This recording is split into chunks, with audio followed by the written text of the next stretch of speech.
He asked me to forcibly insert the Lifeline exercise card into my anus.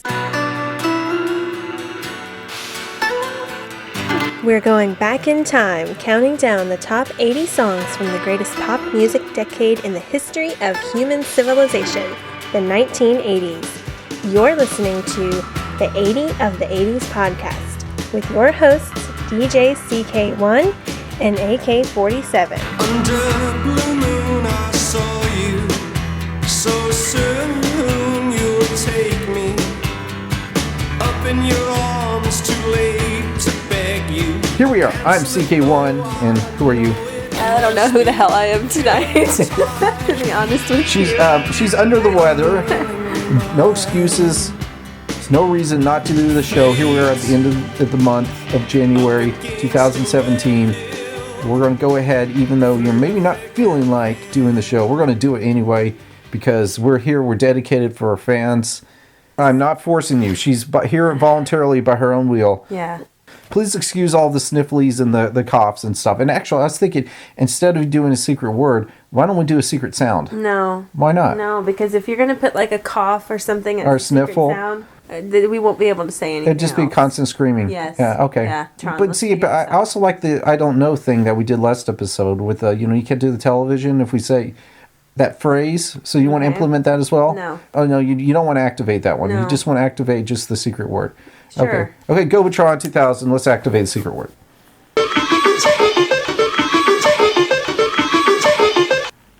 All right, what is the secret word? You have it in your hand. You read It's it. iconic. Iconic. And I think Gobatron, he's been listening to our show. I think this is not really random. I think this is planned because I'm sure that's a word I do say a lot. But I'll try to avoid referring to certain songs and albums and artists as iconic. And if I do, then scream real loud. Okay. Before we get to the song, we got the best freaking iTunes review ever recently. Really? Yes. This was by someone named JK32558. And he said, entertaining podcast about my favorite decade in music. And he gave us 5 stars. Woohoo! And then he gave like 3 more sentences. I almost don't want to read it because it's almost seemed like boasting and bragging for me to read this because he gave us such a glowing review. Well, read it, man. Oh, okay. Boast and brag. He said that we have an amazing knowledge and personality as a match hosting the show. I'm going to set up expectations. People are going to listen to this thinking that we're going to be really great. Hosting this podcast about my favorite decade of music, even the songs I used to dislike back then come to life through the show, and I look forward to every episode. Yay. The editing is really fun too, especially the commercial break section. All right, thank you, JK325. That's awesome. Yes. Thank you. And you too, if you're on iTunes, please leave us a review because the more reviews we get, the more listeners we get, and the more listeners we get, the more people appreciate the best decade of pop music ever, which is the 1980s. We're here to spread the gospel of great music. We don't ask for your money, we just ask for your positive reviews. Oh, you can be negative too. Yeah, any feedback is good feedback. Yeah, you can send that too. I disagree with him. I do accept money. Oh, So if you want to send me some money, go right ahead. Right, yeah. Let's get on with it because here we're at number 50. Let's do some math here, all right? It's 80 of the 80s because we start with 80. We've done 30. It's not hard. Actually, our 30th show. This is the 30th. Wow, yeah. Time flies when you're having fun, huh? Whenever we hit a number with a 0 at the end, we are going to do a little recap. See, we're going to start from number 60 through 51.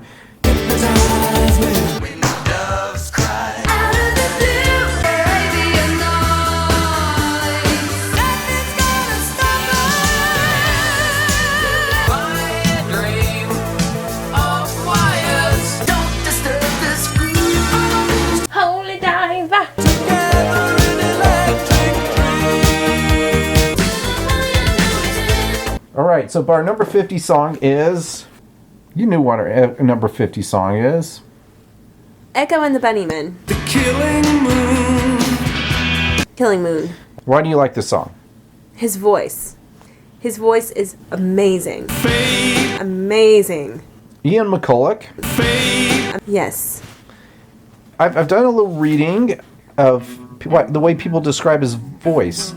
I've heard it referred to as torn silk. I get that. I get that. You get that. It's the sound of silk being torn. It's kind of like tragic and sexy. Like I don't know. I don't really know how else to describe it. Well, when people describe the style of music they play, a lot of times they throw the word psychedelic in there. I almost think it's a Doors reference, because people do compare him to Jim Morrison. If you listen to Echo the Bunnymen, actually they have a version. They do a version of the song "People Are Strange," which was off the Lost Boys soundtrack. People are strange when you're a stranger. Faces look ugly when you're alone. And I actually kind of like Ian's voice better than Jim Morrison. Yeah, I do. I don't know about that. Well, you know what? Ian, he's notoriously kind of lazy. He only does things if he feels like it. He's kind of just trashed his voice. He's a chain smoker, heavy drinker. Especially early in his career, I think he sang maybe at an octave a bit too high through a lot of songs. He did a lot of kind of howling and caterwauling. What? He did, yeah. That's what one person described it as. He said, "Tuneless psychedelic caterwaul." But nothing will change.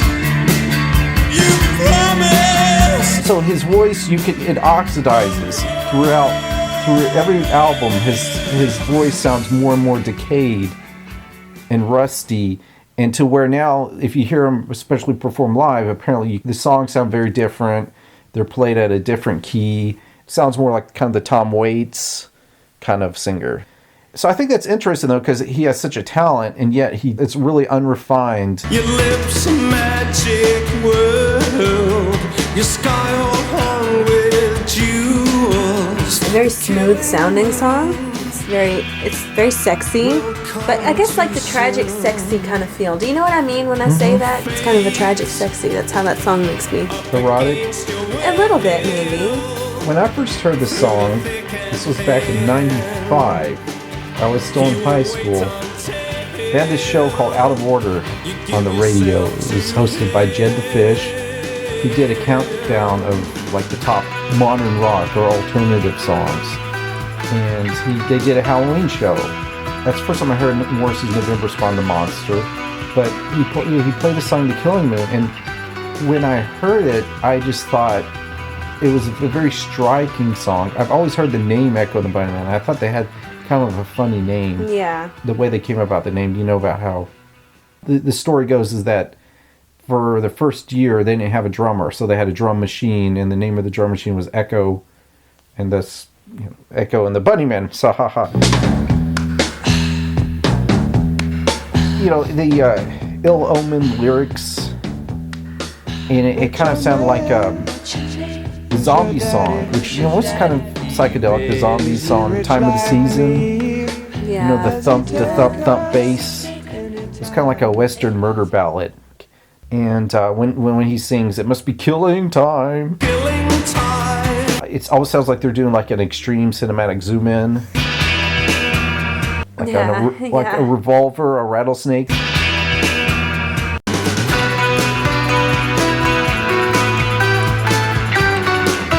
Guitar solo, which has all these plucked strings, is actually a 12-string guitar, but it sounds like he's playing a mandolin, which actually the influence, he said, this is the guitarist Will Sargent, was that they were in Leningrad, Russia, and they were exposed to a lot of like Russian, Eastern European music, and that was kind of influenced the guitar solo there.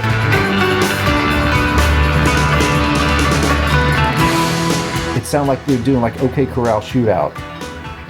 Imagine like a cowboy shootout going on. And the plucking of the guitar sound at the beginning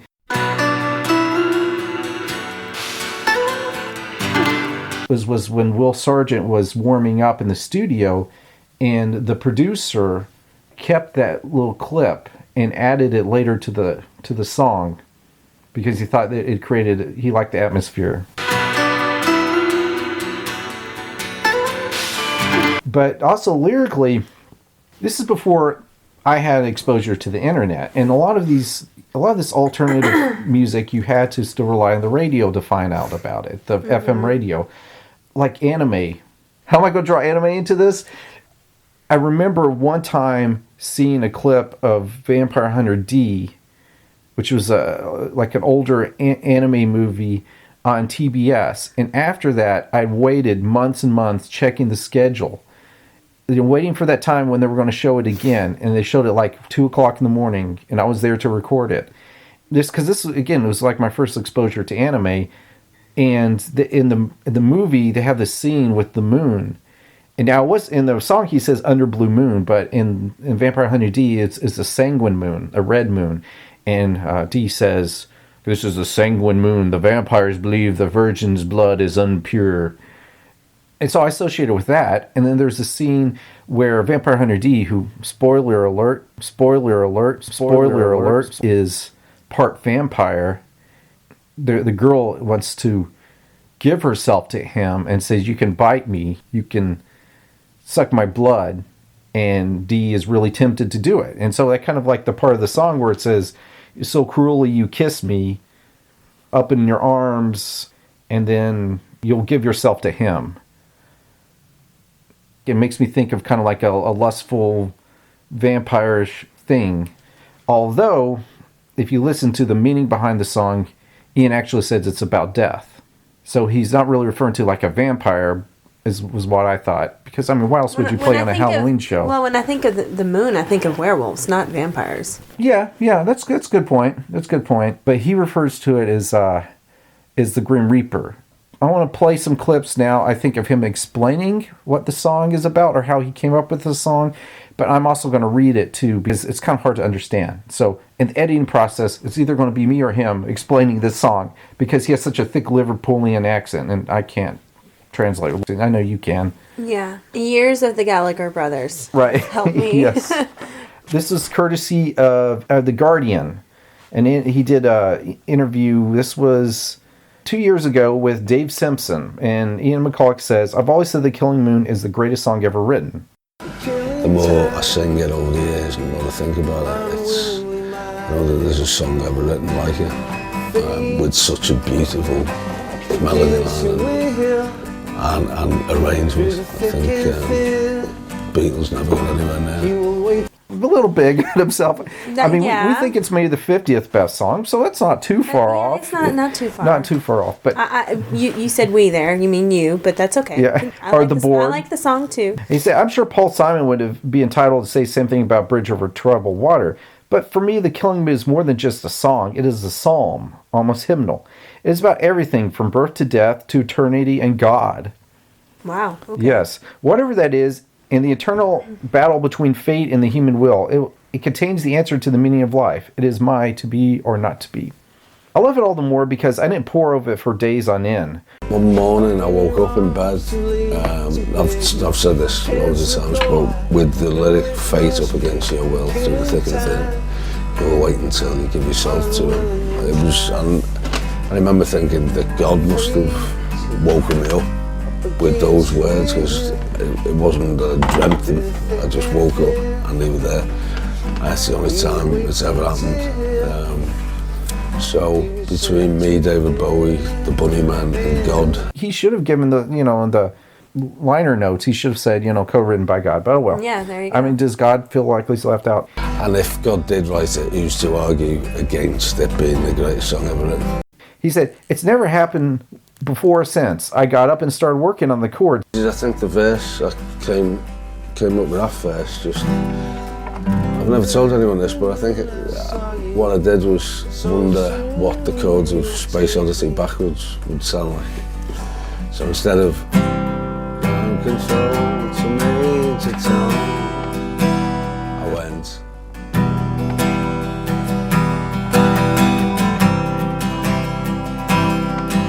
And thereby, I created the greatest song ever written. By the time I finished, it sounded nothing like Space Oddity. Now, Ian McCulloch, this is me, not him, is a huge Bowie fan. And some of the songs actually does sound kind of like Bowie singing it. He does have a little Bowie-esque way of his lyrics. So we'll talk about Bowie later on in the show. So the rest of the lyrics came quickly, almost as if I knew them already. The title and a lot of the astronomical imagery, such as "Your sky all hung with jewels," came about because as a kid, I'd always loved the sky at night in Star Trek. I remember the moon landing. I was up all night wishing I had a telescope. He also talks about in an interview, too, about how he felt like he was kind of lonely and didn't have that many friends, and didn't have that much to do. And my eyesight went when I was about 12, and everyone started getting really good at football apart from me. And then when I was 13, Bowie came out with the record Starman and Ziggy Stardust, and I always associated it with that tree because I used to play the music in this room in the dark and make everyone turn all the lights off, you know, or not leave the room for the length of the album, 45 minutes or whatever. They couldn't leave the living room, which was back there. I used to look at the tree, and at night, the light, kind of one of these, the street lights used to shine on the leaves, and kind of, it all moved about poetically to me, and that tree seemed to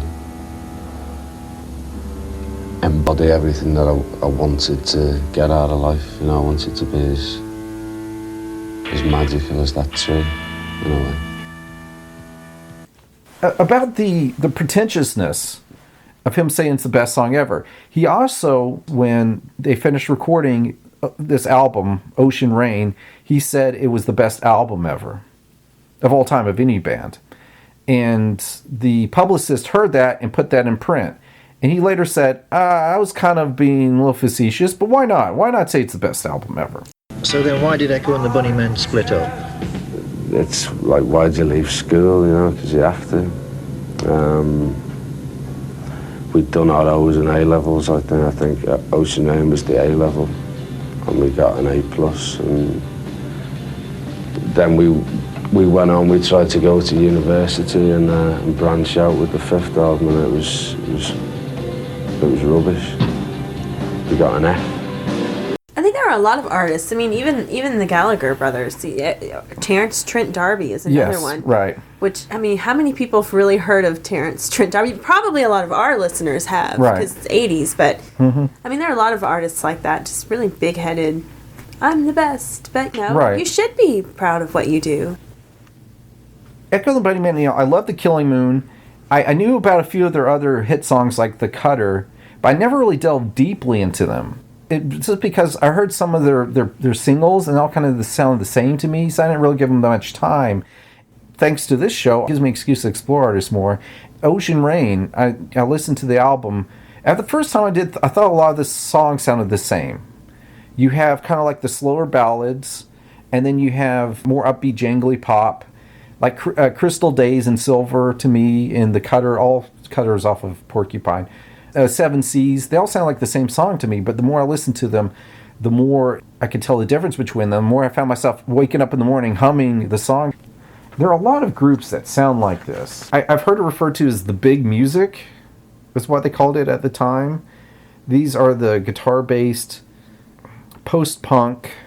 If you listen to all the Echo and the Bunnymen albums, it sounds like a bridge between punk music, because it starts out being a little more dark and punky, and it goes a bit more poppy, and then maybe you can hear a little bit of psychedelic influence towards the end, like the 88 Echo and the Bunnymen album, the Grey self-titled album.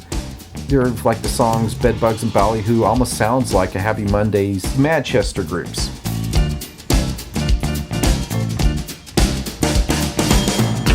But in between you had the Smiths, Chameleons, House Martins, A House. I have a whole list here. All My Lemon Drops, Teardrops Explodes, Waterboys, James, Modern English, The Primitives, Go-Betweens, Lloyd Cold and the Commotions, Felt, Icicle Works, The Stranglers, Big Country. A lot of people stereotype 80s music as being synth-oriented, but these bands were more jangly guitar pop. Of course, U2, which Ian McCulloch always had negative things to say about U2. Ian said that there was always overlap between Echo Bunnymen fans and U2 fans, but the real Bunnymen fans knew that U2 was a complete joke. And so I'm listening to that, I'm thinking, oh, come on. I don't want to like the guy, but he's cute. He's an attractive man, right? You agree? Yeah. You don't want to talk about him? Wait, I'm sorry. Go ahead. What were you doing? I was looking at the soundtrack for Donnie Darko. Oh, okay. It was driving me insane. Go ahead. I was talking about how attractive Ian McCulloch is. He's a beautiful man. He's got these big eyes and these beautiful lips, like, you know, lips like sugar video. You get close-ups of his really luscious red lips. Oh, that Seven Seas video where he wears a wig and he looks like a woman. That's why you like him. He's quite the cutie. He's okay. Mm-hmm. He's okay. The hair, you know, I have an issue with his hair. His poofy hair. Yes. He's okay. I don't mean hair. to dog him like he's unattractive, because he's not an unattractive person. But when I see him, I think Liza Minnelli and Robert Smith from The Cure had a baby. You know how I like to morph like celebrities having babies? Yeah. Yeah. But anyway, yeah, he's okay. But now that I've put Liza Minnelli in the mix, I don't know if he'll think he's cute anymore. So, I mean, it's almost like I give him a break for being a prick because of his good looks and his great voice and because of a lot of the great songs he's at least co-written. And then, but we tend to do that. Yeah. It's like Morrissey. Right, yeah. Well, I give Morrissey lots of breaks. Morrissey could do anything he wanted. I mean, it's fine. Right. Totally cool. Yes. And I love him just because he's more... He could write like the worst novel ever, which apparently the novel he came out with last year. Wow. The Last of the Lost is supposed to be one of the worst. Well, it's supposed to be one of the worst novels ever written. Well, we're gonna have to read it. But I'm going to read and laugh and love it. So, going back to it though, and then I listened to this Ocean Rain album, and the more I listen to it, the more I understand. You know what? Maybe this is the best album of all time. Maybe not my favorite, but I can understand the argument for it. One of the distinct characteristics of this album is the strings. They recorded it in Paris with a 35-piece orchestra. They were listening to a lot of jazz music, like Dave Brubeck at the time. The jazz drummers often, they'll use brushes instead of sticks. So the whole album, the drummer's using brushes. It's kind of a quiet, subtle album. And it's got moments of beauty, but it's also kind of minimalist. It doesn't get too cluttered. The melodies really stand out.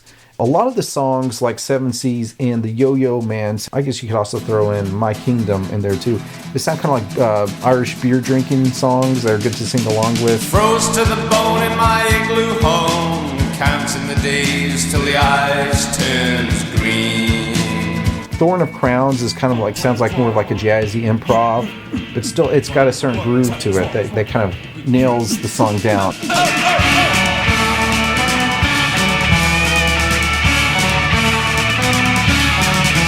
Makes it more of a song and not so much of a free-form jam. Nocturnal Me, which was the second track, that was used in the Stranger Things soundtrack. Okay. Save me eternally, forever yours, nocturnal me. You know, we haven't even talked about the Stranger Things Netflix show yet. No, we haven't. Well, we mentioned it before, I think, briefly. Yeah, well, we loved it. Yeah, It's got great music, and it was a nice touch having Nocturnal be there at the end with episodes. But I think it was almost like The Killing Moon is great.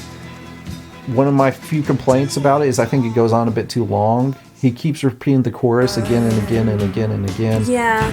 Fate up against your will, through the thick and thin, he will wait until you give yourself to him. Fate. And he goes in ad nauseum a bit at the end, and I kind of wish it fade out there maybe after 4 minutes or 5 minutes at the minimum. But still, rivaling Killing Moon, I think the song Ocean Rain, it's like a beautiful nautical, seafaring type song, and he starts out really quiet and then builds and it swells, and then orchestra comes in, and it's a very simple but yet beautiful melody.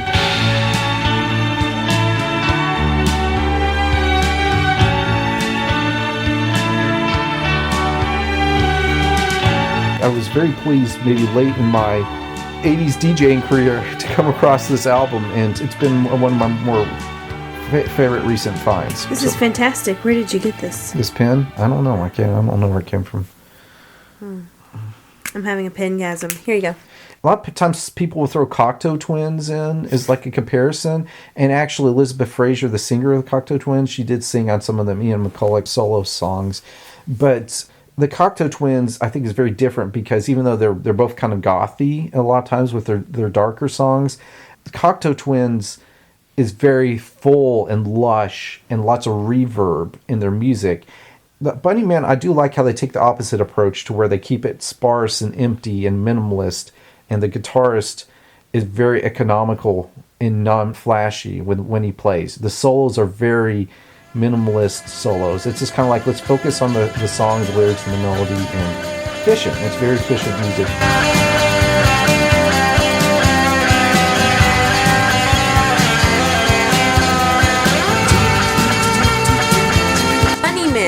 Makes me think of Frank the Bunny from Donnie Darko, which just happened to feature this song.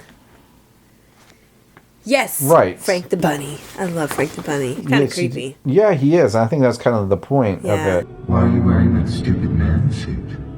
For those of you who don't know, Donnie Darko is a movie. He asked me to forcibly insert the Lifeline exercise card into my anus. It came out in the late 90s, I think. And no, wait. It came out early 2000s. Are you sure? Yes. Okay. When I watched that movie, it was very shocking for me to hear one of my favorite songs ever at the beginning of a movie. I think that maybe it was starting when people were starting becoming more nostalgic about the 80s. Maybe around that time. Yeah. Because it was set in 1988.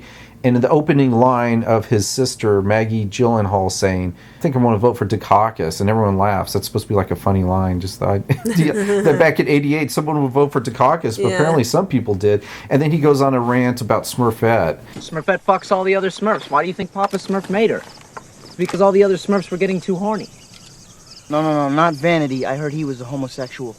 And just, it's kind of like the Pulp Fiction cultural references that they threw in there. I liked. First of all, Papa Smurf didn't create Smurfette. Gargamel did. She was sent in as Gargamel's evil spy with the intention of destroying the Smurf village. But the overwhelming goodness of the Smurf way of life transformed her. And as for the whole gangbang scenario, it just couldn't happen.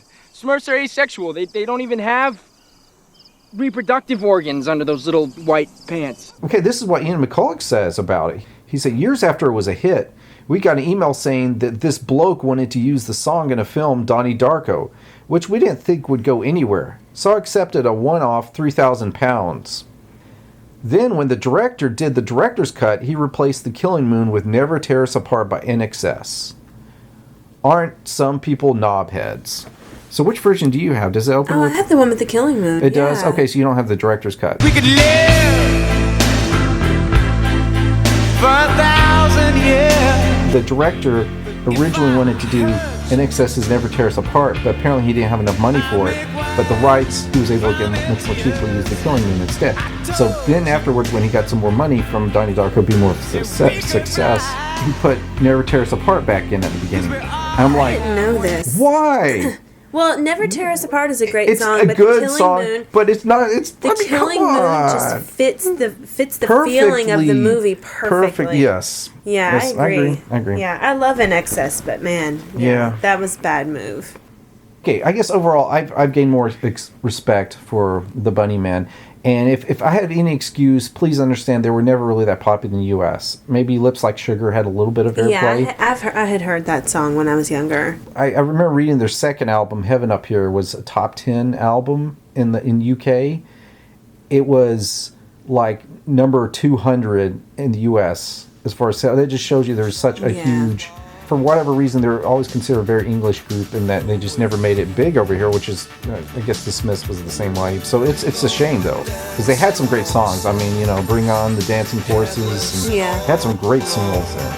Shiver and say the words, every lie you've heard. First I'm gonna make it, and then I'm gonna break it till it falls apart. Okay, so why don't we go to commercial break, and when we come back, remember we had some listener submissions about 2016 musician deaths. So, yeah, sure. Okay, so I might lay down for the next portion of the podcast. Yeah, it's fine. Yeah, it's cool. A little weird. Yeah.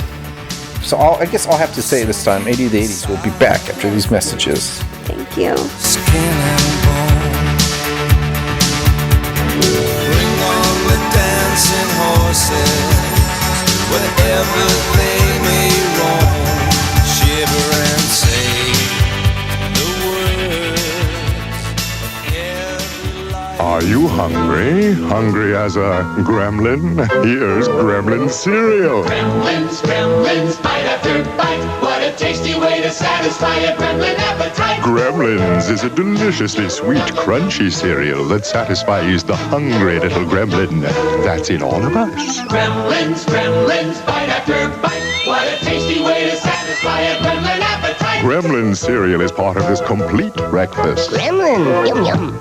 Hello, my name is Scully Jones. I host a podcast about old-time radio, and I'm dying to share them with you. Stories from some of the greats, like Lights Out, Beyond Midnight, Sleep No More, Creaking Door, The Inner Sanctum, The Price of Food with Vincent Price, The Unexpected, and much more. I'll be rattling my bones over at Zerbinator.wordpress.com for all your podcasting needs. Enjoy. Who puts the future in your hands? Who gives you robots to command? Who lets you build fighting creatures wilder than a movie feature? Robotics. You create them, you control them. Who puts the future in your hands? Who gives you robots to command? Our 2000 comes with what you see here. Batteries not included. Our 1000 sold separately from Milton Bradley. Do some listener mail. Listener mail. Listener mail. Listener mail. Faint hearts when letter arrives. When letter arrives. When letter arrives. Before we get on to the main topic of our listener mail, we got a message from Doug. He said, "Great show, guys." Thank you, Doug. Yes, thanks, Doug.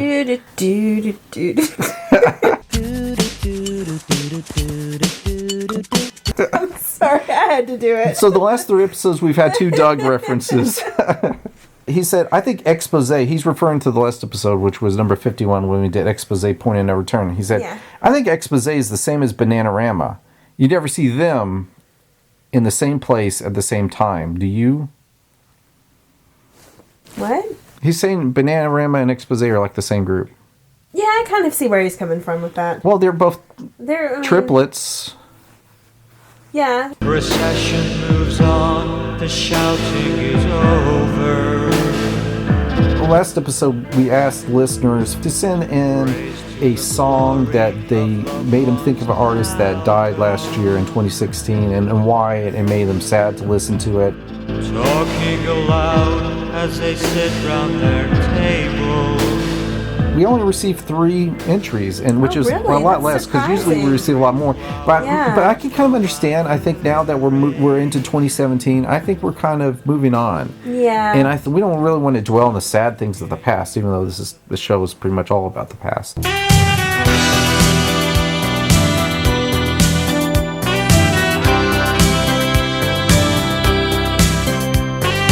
First one we heard from was Rob, and Rob said, when I first heard Glenn Frey's You Belong to the City, I love the song's sentiment.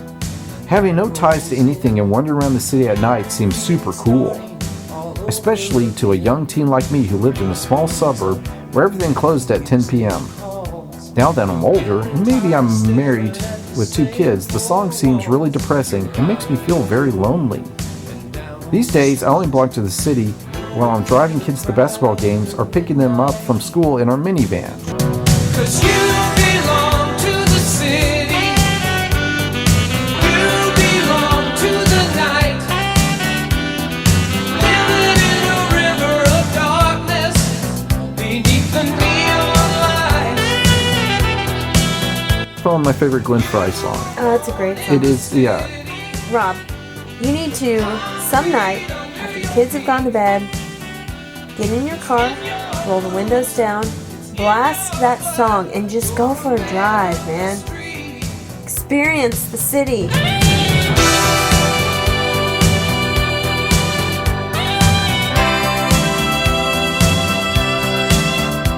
nighttime drive song with the windows down, hair blowing in the wind. Yeah, there's kind of like a romance to being out when no one else is. Maybe the only other people out are like party goers or deadbeats or druggies. You know, neon lights used to be a main attraction. Heck, I mean, Kraftwerk wrote a whole song about the beauty of neon lights. And also at night, you know, the freaks come out. Like the song "Freaks Come Out at Night," so that gives a kind of a mysterious intrigue, a dark, seedy side to it. You're still just a face in the crowd. And he said, "This is really my second choice. Number one is obviously Prince's Purple Rain. Unfortunately, I can't play a clip of Purple Rain because Prince songs are pretty much impossible to get them without actually paying for them." Oh. Next up, we heard from Tim. Hey, Tim. He said, "This is an easy one to answer. I've listened to David Bowie's Heroes a dozen times over the past year. I even dressed up as Bowie," that's the Ziggy Stardust version of Bowie, "and performed the song at a talent show." It's 1972 David Bowie from the Ziggy Stardust tour. Beyond Good that, for you, man. That's yeah, awesome. I know. I would. Yeah, what a talent! I wonder what talent show that is. That would be. Yeah, I mean, I would have given him the #1 prize regardless. So. I'm David Bowie. Oh, we can be heroes just for one day.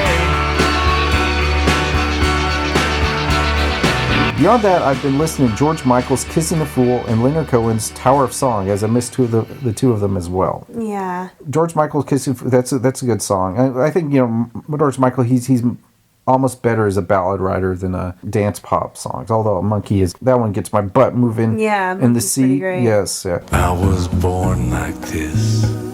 I had no choice. I was born with the gift of a golden voice.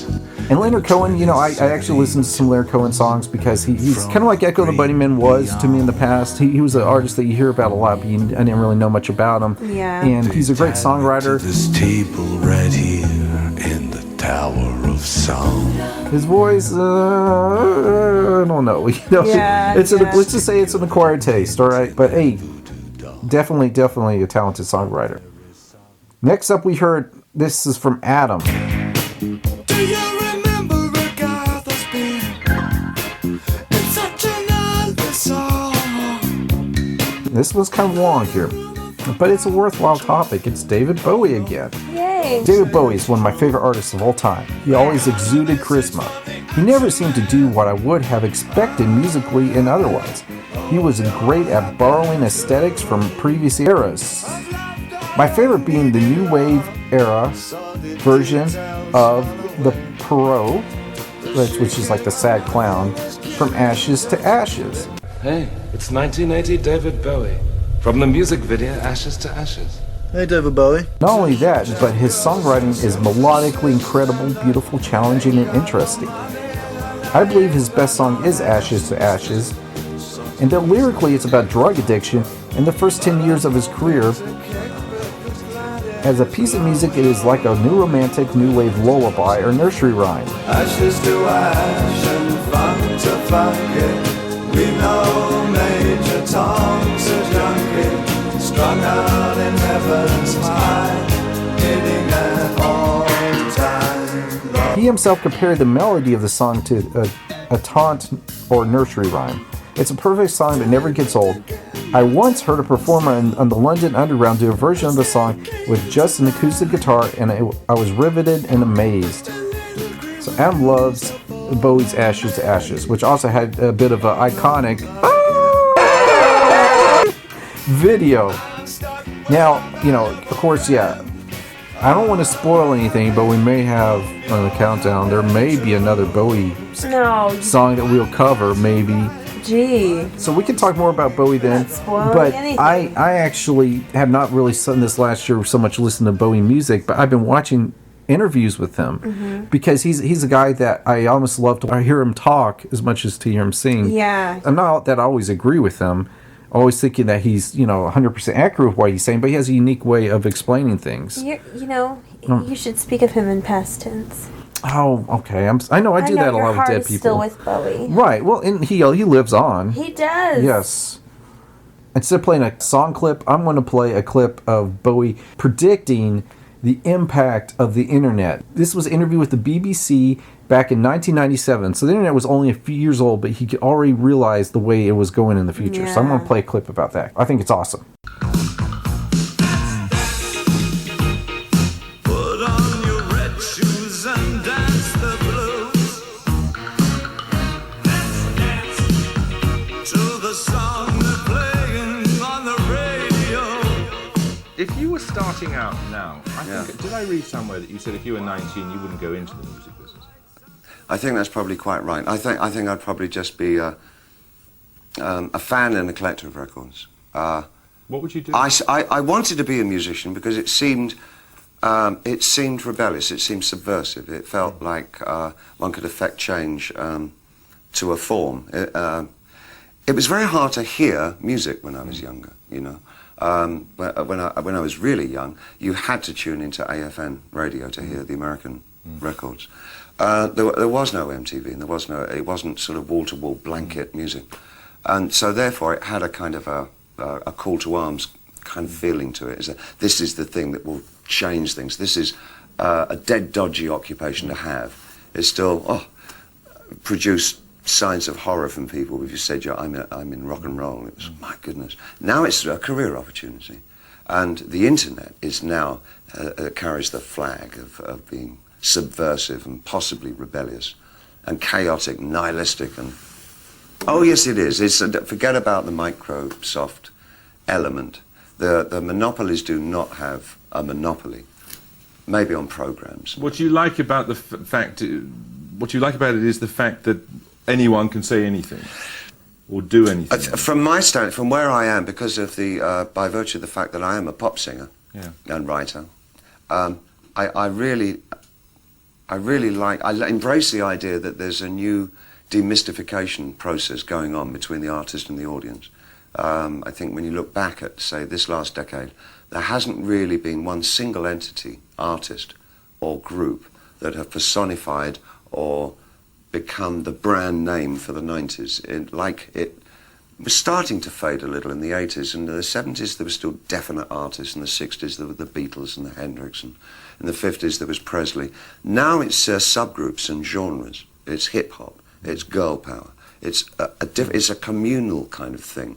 It's about the community. It's becoming more and more about the audience, because the point of having somebody who led the forces has disappeared, because the vocabulary of rock is too well known. It's a currency that is not it's not devoid of meaning anymore, but it's certainly only a conveyor of information now. It's not a conveyor of rebellion. And the internet has taken on that, as I say. And so I find that a terribly exciting area. So from my standpoint, being an artist, I like to see what the new construction is between artist and audience. There is a breakdown. There's a personified, I think, by the rave culture of the last few years, where the audience is at least as important as whoever is playing at the rave. It's almost like the artist is to accompany the audience and what the audience are doing. And that feeling is very much permeating music and permeating the internet. But what is it specifically about the internet? I mean, anybody can say anything. And it all adds up to what? I mean, it seems to me there's nothing cohesive about it in the way that there was something cohesive about the youth revolution in music. Oh, but absolutely. And because I think that we, at the time, up until at least the mid-70s, really felt that we were still living under the, in the guise of a single and absolute created society, where there were known truths and known lies, and there was no kind of duplicity or pluralism about the things that we believed in. That started to break down rapidly in the 70s, and the idea of a duality in the way that we live. There are always 2, 3, 4, 5 sides to every question. That the singularity disappeared. And that, I believe, has produced such a medium as the internet, which absolutely establishes and shows us that we are living in total fragmentation. You don't think that some of the claims being made for it are hugely exaggerated. I mean, when the telephone was invented, people made amazing claims. I know the NEDs, president, for example. the president at the time when it was first invented, he was outrageous. He said he foresaw the day in the future when every town in America would have a telephone. Now how dare he claim like that? Absolute bullshit. No, you see, I don't agree. I think the internet, I don't think we've even seen the tip of the iceberg. I think the potential of what the internet is going to do to society, both good and bad, is unimaginable. I think we're actually on the cusp of something exhilarating and terrifying. It's just a tool, though, isn't it? No, it's not. No. No, it's an alien life form. What do you think, I mean, when you think then about the Is future there life of it, on Mars? Yes, it's just landed here. But it's simply a different delivery system there. You're arguing about something more profound. Oh, yeah, I'm talking about the actual context and the state of content is going to be so different to anything that we can really envisage at the moment, where the interplay between the user and the provider will be so in simpatico. It's going to crush our ideas of what mediums are all about. But it's happening in every form. It's happening in visual art. The breakthroughs at the early part of the century with people like Duchamp, who were so prescient in what they were doing and putting down. The idea that the piece of work is not finished until the audience come to it and add their own interpretation, and what the piece of art is about is the grey space in the middle. That grey space in the middle is what the 21st century is going to be about. Anything Bowie does is awesome. I told you before when we did our Prince podcast that him climbing out of the bathtub nude scarred me for life. Not David Bowie, No, but Prince. Prince. Yes. When doves cry, scarred me. I don't know why. Anytime I think of Prince, I think of him climbing nude out of the bathtub across the floor, standing up, like reaching for me, and it just terrifies me. I'm sorry. Horrible. What would you think about seeing David Bowie naked? I'd be alright with that. Yeah, well, you should watch the director's cut of The Man Who Fell to Earth then. Alright. Yes, you do get to, well, okay. Unfortunately, I don't have that right now, but We won't go too deep into Bowie, just in case. I do have some things to say. I like Bowie. I mean, how can you not?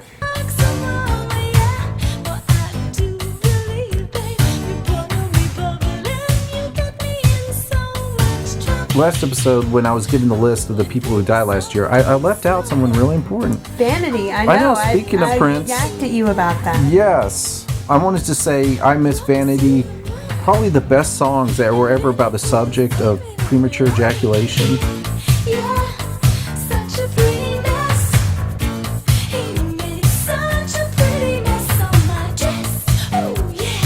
And a song about a strap-on. You know, she made both of those as singles. I don't know how big of hits they were, but yeah, you know, kudos to you, Vanity, for exploring those often overlooked topics. That's all you have to say about that. I could say that, and she was a really attractive lady. I was watching clips of her and Apollonia.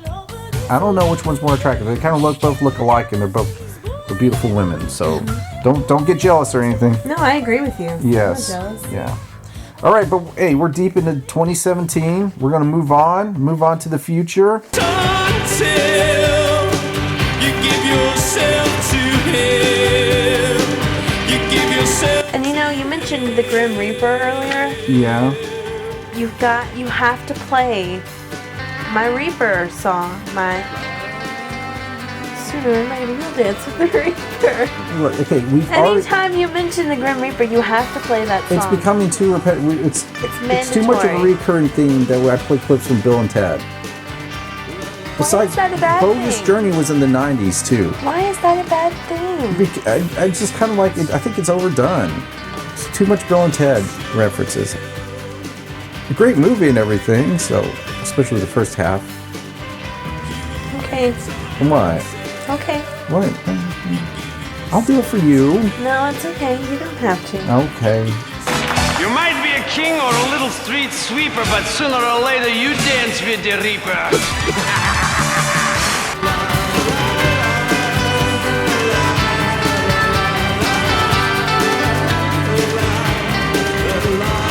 We hope you enjoyed the 80 of the 80s podcast, a proud member of the Throwback Network. To support our show, please leave a review at iTunes. You can also download more episodes at TuneIn, Stitcher, or on our website, 80ofthe80s.com. And we also want to be your Facebook friend. Until the next song, this is AK-47 thanking you for your power play.